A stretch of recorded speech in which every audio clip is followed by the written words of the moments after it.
गिबियावनो बयखौबो दिनैनि गोदान मोनसे भिडियोआव फिन खेब बरायनानै लाग्रोबावबाय।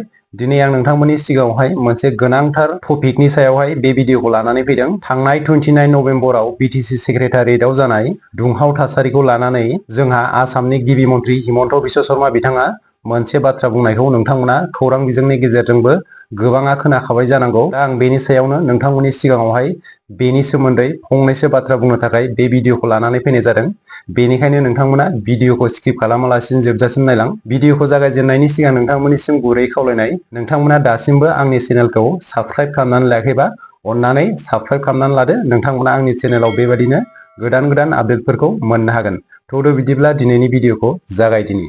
दा नोंथांमोना बयबो थांनाय 29 नभेम्बर खालारखालि बिटिसि सेक्रेटारियेटआव बडलेण्ड इउनिभारसिटिनि फरायसा फरायसुलिफोरजों लोगोसे मोनफ्रोमबो फरायसालिमाफोरनि फरायसाफोरा खौसेयै मोनसे रेलि एबा धरना हाबाफारि लानाय जादोंमोन।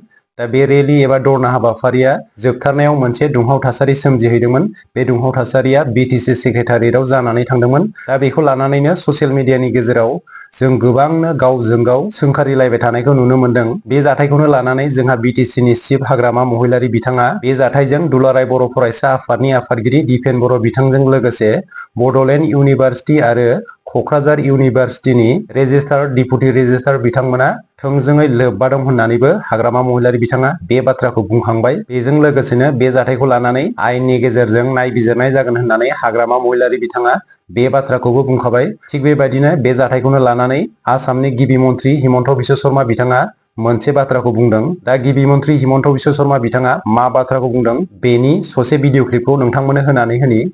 কাৰ্যালয়ত এটা অনাৱশ্যকীয় ঘটনা হোৱা আমি দেখিবলৈ পাওঁ। এই ঘটনাটোৰ লগত কোনো বড়ো সংগঠনে জড়িত নহয় বুলি বিবৃতি দিছে। এতিয়া প্ৰশ্ন হ'ল যে কোনে মানুহখিনিক লৈ আহিলে, কাৰণ এছেম্বলিত ৰিপৰ্ট হ'ব 7:30টাত, 3টা বজাতে কেনেকৈ গণ্ডগোল হ'ব পাৰে। সেইকাৰণে আমি গুৱাহাটী উচ্চ ন্যায়ালয়ৰ অৱসৰপ্ৰাপ্ত ন্যায়াধীশ ন্যায়মূৰ্তি হীৰেন্দ্ৰনাথ শৰ্মা ডাঙৰীয়াৰ হতুৱাই বা তেখেতৰ দ্বাৰা এই তদন্তটো সম্পূৰ্ণ কৰিব খুজিছোঁ।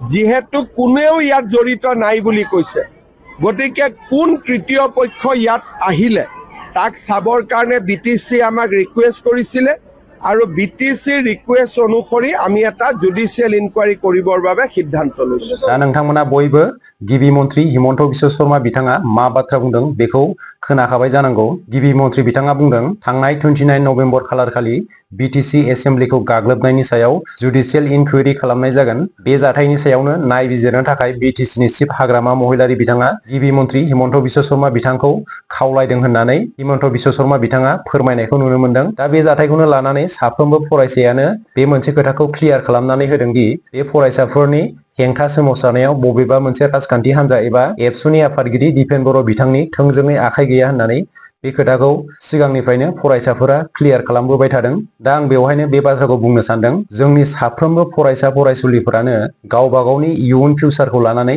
बयबो सांग्रां। दा बेवहाय फरायसाफोरनि बेबायदि सोमावसारनायखौ राजखान्थिनि खैसार खालामनानै बबेबा मोनसे राजखान्थि हान्जाया मुलाम्फा लानो नागिरोबा बेयो जोबोद दुखुनांथाव बाथ्रा जागोन। बे बाथ्राखौ आं सानदों, मानोना जोंनि फरायसा फरायसुलिफोरा बबेबा मोनसे राजखान्थि हान्जा एबा बबेबा मोनसे आफादनि मुलाम्फा एबा खाबुनि थाखाय बे खामानिखौ मावाखै। जोंनि साफ्रोमबो फरायसाफोरानो जोंनि हारिनि थामोनथा आरो रैखाथिनि थाखायसो सोमावसारदों। दा बे फरायसाफोरनि बेबायदि सोमावसारनायखौ राजखान्थि नोजोरजों नायोब्ला बेयो जोबोद दुखुनांथाव बाथ्रा जागोन। मानोना जों बयबो मिथिखागौ मोनद' हारिनो एसटि होयोब्ला बिटिसिआव स्पेसियेलि जोंनि बर' हारिफोरानो गोबां खहा जागोन। बेनि सायाव आं सिगांनि माखासे भिडिअआवबो नोंथांमोनजों सावरायखांखाबाय। दा आं जोबथारनायाव बे बाथ्राखौनो बुंनो सानो, थांनाय 29 नभेम्बर खालारखालि फरायसाफोरा बिटिसि एसेम्बलियाव दुंहाव थासारि सोमजिहोनाया बेयो मोनसे आनफर्चुनेट। फरायसाफोरनि बेफोरबायदि दुंहाव थासारि सोमजिहोनाया दुखुनांथाव।